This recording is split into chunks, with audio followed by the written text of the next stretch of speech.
There is a kind of strength that most people never develop, a strength that doesn't collapse under pressure, doesn't panic when everything goes wrong, doesn't depend on success, praise, or external validation. The samurai of feudal Japan had a name for this kind of strength. They called it Hagane no Ishi, the will of steel, but here is the truth most people misunderstand. The samurai were not born with this kind of will. They forged it, just like steel. Iron by itself is weak. It bends, it cracks, it breaks under pressure. But when iron is heated, hammered, cooled, and hammered again, something extraordinary happens. The weak impurities are burned away. What remains is steel, strong, resilient, nearly impossible to break. And the samurai believed the human spirit worked exactly the same way. Pressure, pain, failure, discipline. These were not obstacles, they were the fire of transformation. The process they used to forge this inner strength became known as Bushido, the way of the warrior.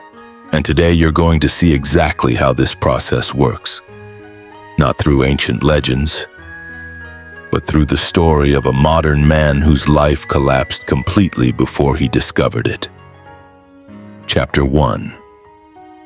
When success disappears, Marcus had everything most people dream of. At 34 years old, he was the founder of a fast-growing tech startup.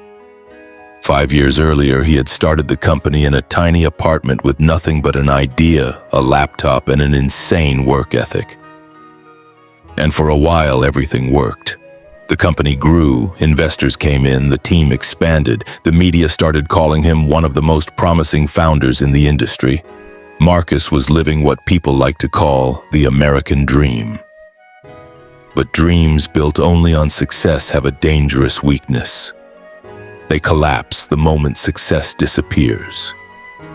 And that's exactly what happened. One morning, a major competitor launched a product. It was faster, cheaper, better. Within weeks, Marcus's product became obsolete. Then the investors started pulling out. Then key employees began leaving. And suddenly, the company that had once been rising like a rocket was falling apart. Marcus stayed late in the office every night trying to fix it. But nothing worked. 2 weeks later, he found himself sitting alone in the dark office at 2 a.m. The building was empty. The silence was suffocating. And for the first time in his life, Marcus realized something terrifying. He had no idea who he was without success. His entire identity had been built on winning. Winning the deal, winning the funding, winning the market. But now he was losing. And when the winning stopped, he began falling apart. Anxiety came first, then insomnia, then panic attacks. Within 2 weeks, Marcus could barely make basic decisions. Emails felt overwhelming. Simple conversations felt exhausting. It was as if his brain had simply shut down. The pressure had broken something inside him, something he didn't even know could break. Chapter 2. The mentor who saw the truth. One of Marcus's early investors noticed the collapse. His name was James Watanabe. Half American, half Japanese. And unlike most investors, James had spent years in Japan studying traditional martial arts and samurai philosophy. One afternoon, he visited Marcus's office. Marcus expected business advice. Instead, James said something unexpected.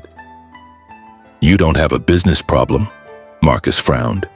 "Then what do I have?" James looked directly at him. "You have a spirit problem." Marcus laughed bitterly. "My company is collapsing and you're talking about spirit?" James didn't react. "You built your identity on success," he said calmly. "You built a house on sand, and now that the tide has risen, you're discovering there was never a real foundation." Marcus didn't know how to respond, so James continued. "The samurai understood something most modern people don't. They believed your spirit must be stronger than your circumstances. If your strength depends on success, praise, money, status, then you're fragile, and fragile things break. Marcus sat silently, because deep down, he knew James was right. So what did the samurai do differently? Marcus finally asked. James leaned back. They forged their spirit. They called it Hagane no Ishi, the will of steel. But here's the important part. They didn't forge it through success. They forged it through fire. Chapter 3. Entering the dojo. The next morning, James took Marcus somewhere unusual. Not a corporate office, not a strategy meeting, a dojo, hidden in the basement of an old building in the middle of the city. Inside, everything was silent, wooden floors, simple walls, and in the center of the room stood an elderly man holding a katana. His name was Tanaka-sensei. He was nearly 70 years old, and according to James, he came from a family line that traced back to real samurai warriors. Tanaka studied Marcus for a moment, then he asked a simple question. Do you know how steel is made? Marcus shook his head. Tanaka raised the sword slightly. Iron is weak, he said. It bends, it breaks. But when you heat iron to extreme temperatures, hammer it repeatedly, cool it, and hammer it again, you remove the impurities. What remains is steel. Then he pointed the sword gently toward Marcus. Right now, your spirit is iron. The first real pressure bent it. Marcus felt the words hit deeper than he expected. So Bushido makes you stronger? He asked. Tanaka shook his head. No. Bushido does something more important. It removes everything weak. Marcus waited. Tanaka's eyes sharpened, and the process always begins the same way. With a question, he stepped closer. What do you fear most? Marcus immediately answered. Losing my company. Tanaka shook his head. No. What do you really fear? Silence filled the dojo. 1 minute passed, then 2. Marcus felt uncomfortable, but Tanaka waited patiently. Finally, Marcus spoke, and his voice cracked. I'm afraid of being nobody, of being ordinary, of being forgettable. Tanaka nodded slowly. Good. Now we can begin. Tanaka did not answer Marcus right away. He let the silence sit there. Not as a dramatic pause, as a test. Marcus had spent his entire life moving quickly, solving, reacting, fixing, producing. Silence made him uncomfortable because silence left him alone with the one thing he had avoided for years. Himself. Finally, Tanaka spoke. You are not afraid of losing a company, he said. You are afraid of what losing it would reveal. Marcus swallowed. Tanaka continued. You built success as armor, not because success is wrong, because you used it to hide from a deeper terror. What terror? Marcus asked, though he already knew. That without achievement, without status, without momentum, you are nothing. The sentence landed like a blade because it was true. Every promotion, every investor call, every product win had secretly been serving the same purpose: to keep that fear buried. Tanaka turned and placed the sword back on the stand. Bushido does not begin with discipline, he said. It begins with truth. You cannot forge steel if you refuse to see the cracks. Then he introduced the first real principle: Shin, right spirit. Not positive thinking, not confidence, not pretending to be strong. Right spirit meant aligning yourself with reality so completely that illusion had no place to hide. And according to Tanaka, the only way to begin that process was to face the deepest fear directly. Tomorrow morning, he said, you will begin with death. Marcus frowned. Death? Tanaka nodded. The samurai did not train courage by avoiding fear. They trained it by looking at the greatest fear every day until it lost its power. James remained silent in the corner. He had clearly heard all of this before. Marcus tried to laugh it off. That sounds extreme. Tanaka looked at him calmly. Your collapse was extreme. That ended the conversation. The next morning, before dawn, Marcus returned. He expected physical training. Instead, Tanaka seated him on the floor in a quiet side room with nothing but a cushion and a candle. For 20 minutes, Tanaka said, you will visualize your death. Marcus stared at him. In detail. This is insane. Tanaka didn't move. No. What is insane is spending your entire life pretending death is optional, then letting fear run every decision you make. Marcus clenched his jaw. Tanaka continued.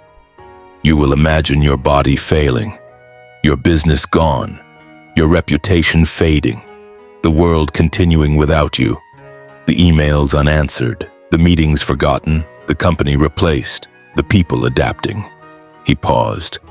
And you will sit there and watch all of it. Marcus hated it immediately. The first session felt unbearable.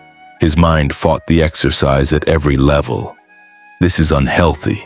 This is stupid. I should be fixing the company. I'm wasting time. But Tanaka had already warned him. Your mind will resist because illusion wants to survive. So Marcus stayed. The next morning he did it again. And the next. By the fourth day, he noticed something strange. The images were still disturbing, but they had lost some of their grip. By the second week, the panic attached to them had started to thin out. Not disappear, just weaken, and that was when Tanaka explained why. When fear remains abstract, he said, it becomes enormous. It expands in the imagination and controls you from the shadows, but when you look directly at it repeatedly in full detail, it begins to shrink, not because death becomes smaller, because illusion becomes weaker. Modern psychology would later describe this through exposure and desensitization. The amygdala, repeatedly exposed to a feared stimulus in a controlled environment, begins to reduce its alarm response. But Tanaka did not need neuroscience to understand the principle. The samurai had already discovered it in practice. A man who has already sat with death in his mind becomes harder to manipulate with lesser fears. Lose the business? You're going to die anyway. Embarrass yourself publicly? You're going to die anyway. Be judged? You're going to die anyway.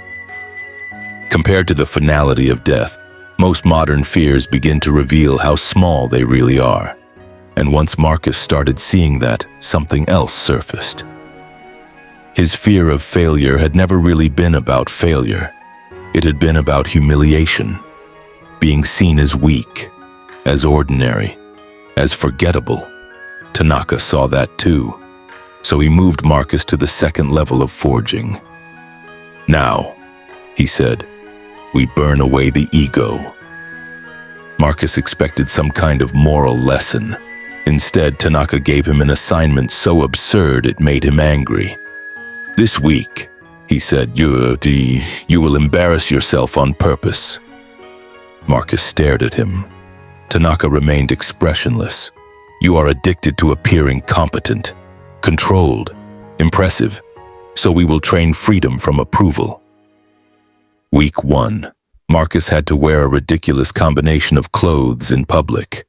Mismatched colors, strange patterns, an outfit no one in his industry would ever be caught wearing. Week 2. He had to sing loudly on a crowded subway platform. Week 3. He had to stand in a public square and dance alone for 60 seconds. This has nothing to do with business, Marcus said. It has everything to do with business, Tanaka replied, because a man who depends on approval cannot lead. He can only perform, and performance collapses under pressure. Marcus did the first exercise with burning shame. He could feel every glance, or at least he thought he could. His whole nervous system screamed that people were judging him, mocking him, dismissing him. And then, after 30 minutes of walking through the city dressed absurdly, he noticed something humbling. Most people did not care. Some barely looked, some smiled, a few stared, and none of it changed his life. The second exercise was worse. Standing on a subway platform and singing loudly felt like social death. His face burned, his chest tightened, his mind begged him to stop. But when he finished, something unexpected was there beneath the embarrassment: relief. Not because it had gone well, because he had survived it. The thing he had feared so intensely, public judgment, had happened. And he was still whole. By the third week, when he danced awkwardly in a public square under the amused stares of strangers, the shift became undeniable. He felt ridiculous and free.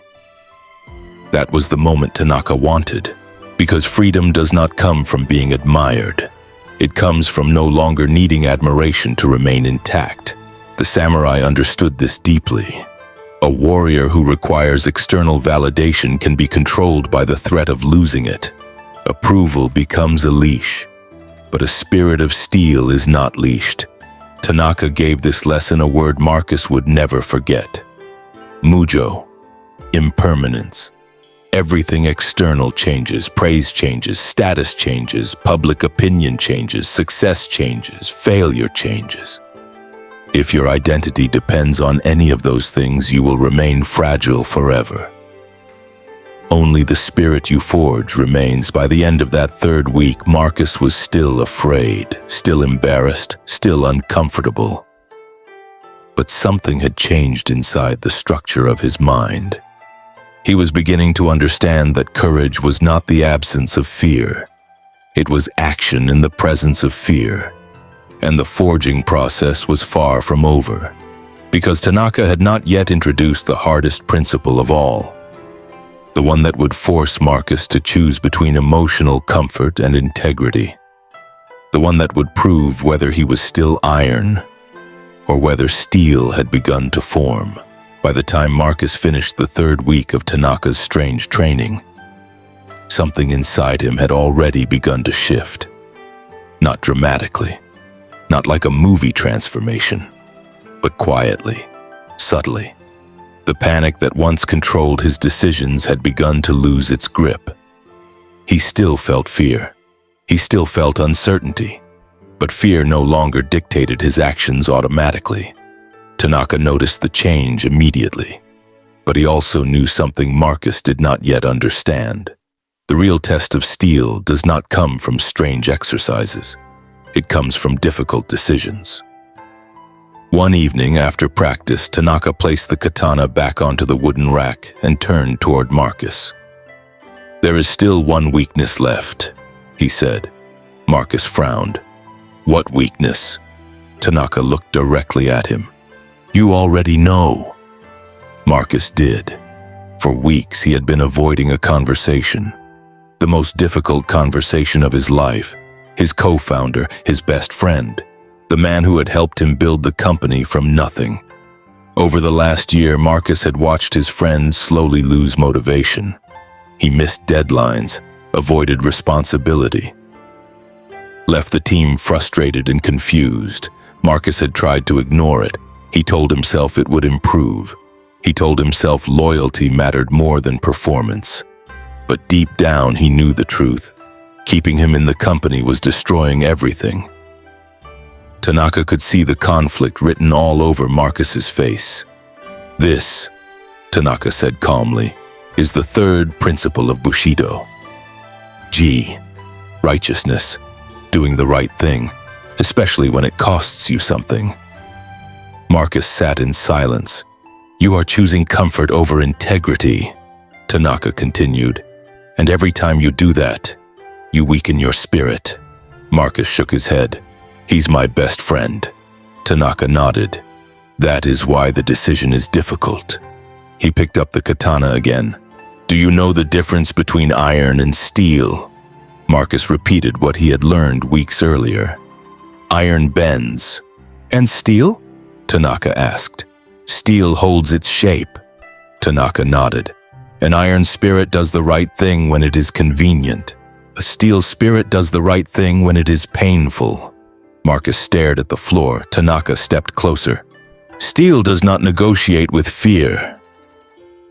The words echoed in Marcus's mind long after he left the dojo that night. For 3 days he avoided the decision. His brain produced endless excuses. Maybe things will improve, maybe I'm being too harsh, maybe I should wait another month. But every excuse carried the same hidden message: avoid discomfort. On the 4th day, Marcus remembered Tanaka's words, "Steel holds its shape." He picked up the phone and scheduled the meeting. The conversation that changes everything. The conversation lasted 45 minutes. It was brutal. His friend reacted exactly as Marcus feared. There was anger, there were accusations, years of friendship dissolved in front of them. "You're abandoning me," his friend said.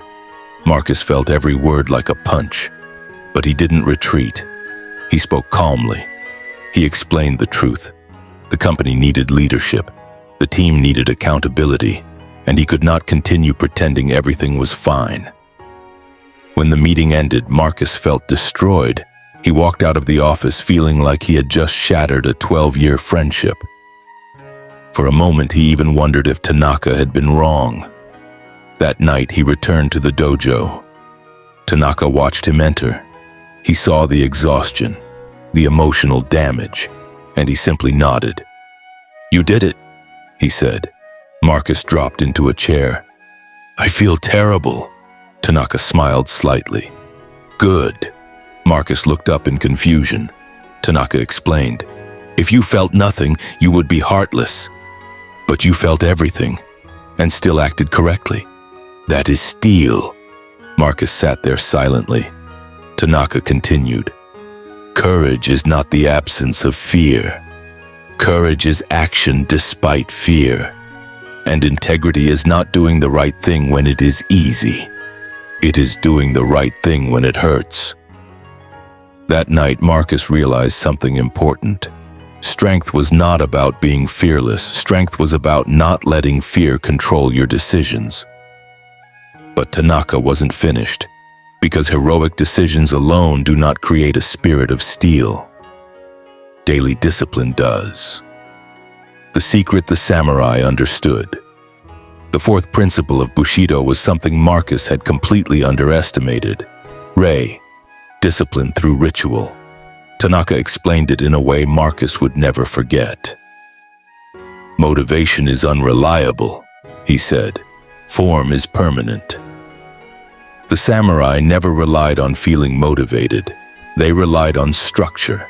Every morning they woke at the same time. They practiced the same rituals. They trained in the same order. Not because they felt like it, because the way did not negotiate with emotion. Tanaka created a daily form for Marcus.